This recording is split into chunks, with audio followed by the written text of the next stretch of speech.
Islip is a village with special Swift connections. The village was the birthplace of Edward the Confessor, one of the very last Anglo-Saxon kings of England. His coat of arms contained the martlet or swift, so adding 1 + 1 and reaching 9, I concluded that swifts have been nesting in houses here for over 1,000 years. They probably have actually, and in knotty holes in tall trees across what was once a forested isle for millions of years before that. Islip is also home to eco-professional and mum, Jocelyn Hughes, who is Programme Director in Ecological Survey Techniques at the University's Department of Continuing Education.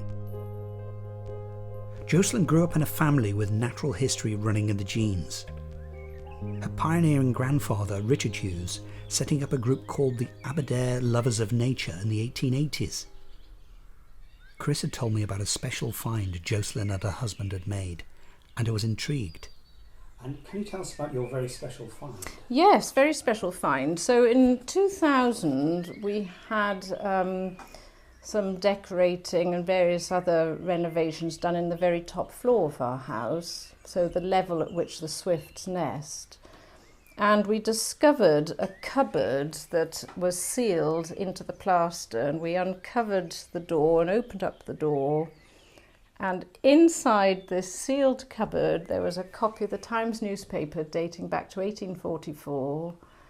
And on top of it were these 2 desiccated swifts. And whether they got into the cupboard after the cupboard was sealed up, we don't know, but it would be hard to see how they could have got into it, actually. So whether the dead birds were left in the cupboard with the 1844 Times newspaper is just one of those wonderful puzzles that we'll never really get to the bottom of. But these are the 2 birds that we found. Put one on there and then you can see it a bit better. And this is the other one. So this one's got its wings spread open and this one's got them closed up, but they're in lovely condition. And I've shown them to a lot of different groups and different people over the years. You don't often get close up to a swift, so this is a good opportunity.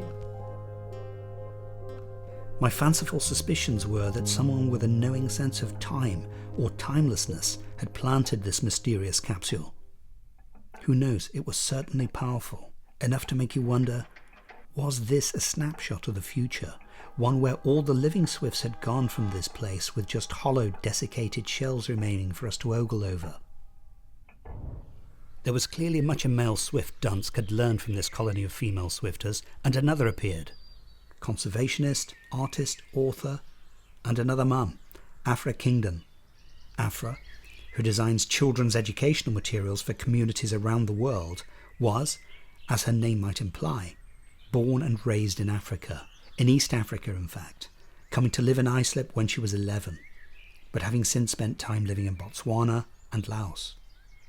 Like egg-headed 70s TV science supremo James Burke, I was making connections, a connection between a genus of swifter and the winter homeland of the swift. Because I was born in Africa and spent my early childhood there, my big preoccupation was their journey, and the long journey and arriving here and to this small English village.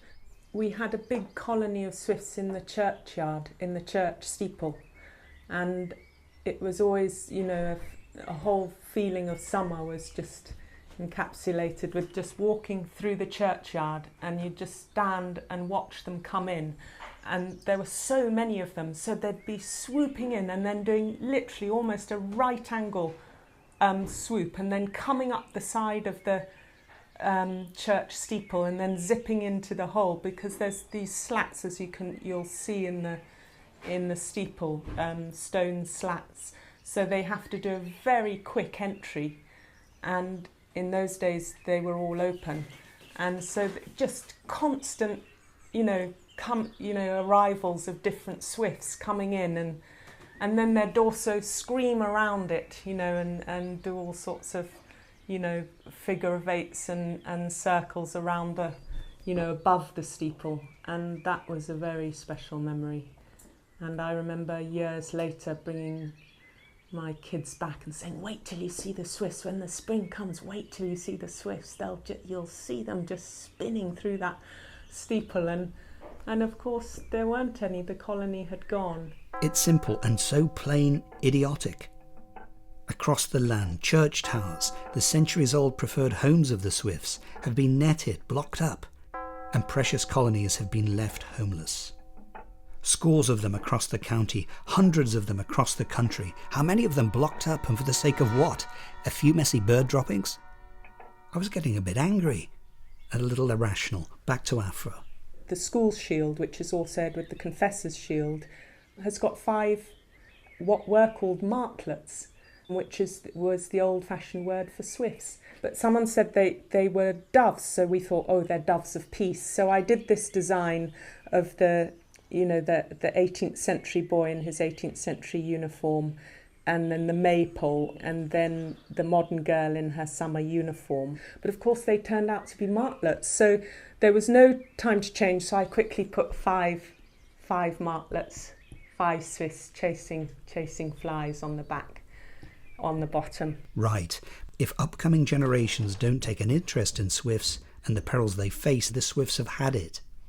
Carry on, Afra. And then we did this treasure hunt of a communal giant jigsaw, and they were to find the 5 symbolic swifts in the jigsaw as well. So that was fun, and it got them thinking about their local wildlife and their local history, and how the swift is so intertwined in our human lives and our society. And I think that's what was so exciting about Jocelyn's dehydrated swifts that she found in the thing. It just shows how closely we live with them. They're actually in our houses, and what a privilege, and they don't actually cause any, we don't even know they're there. They're busy with their secret magical life. As an artist, Afra had delved into the wonder of the swifts. She'd even studied and drawn Jocelyn's mummified swifts. And yes, to see those secret legs, the secret feet that no one sees, and in history thought they had no legs, and that perhaps they buried themselves in the mud in the winter time rather than travel across the world. There was all these mysteries, around swifts and their life, because they're so mysterious and so unknown and otherworldly, really. So that was wonderful to see them close up, and just the way they have all the compartments of feathers. The engineering of their feathers has to be, it's almost, they're a supersonic aircraft, really, aren't they? And so they've got, this section of feathers that must act as a group and acts as some kind of support, and then the tail and the wings, and everything is designed for life in the air. And it's just an incredible piece of supersonic engineering.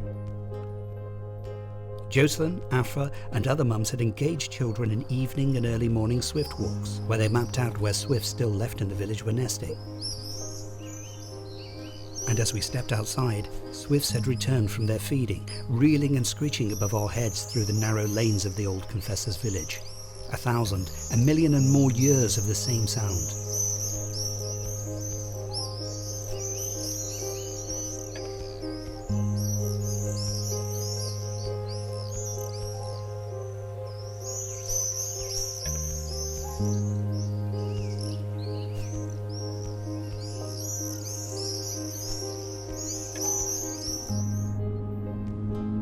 Short drive back, and it hit me how a few months ago I didn't even know what a swift was, and now they seem to define the very fabric of this place.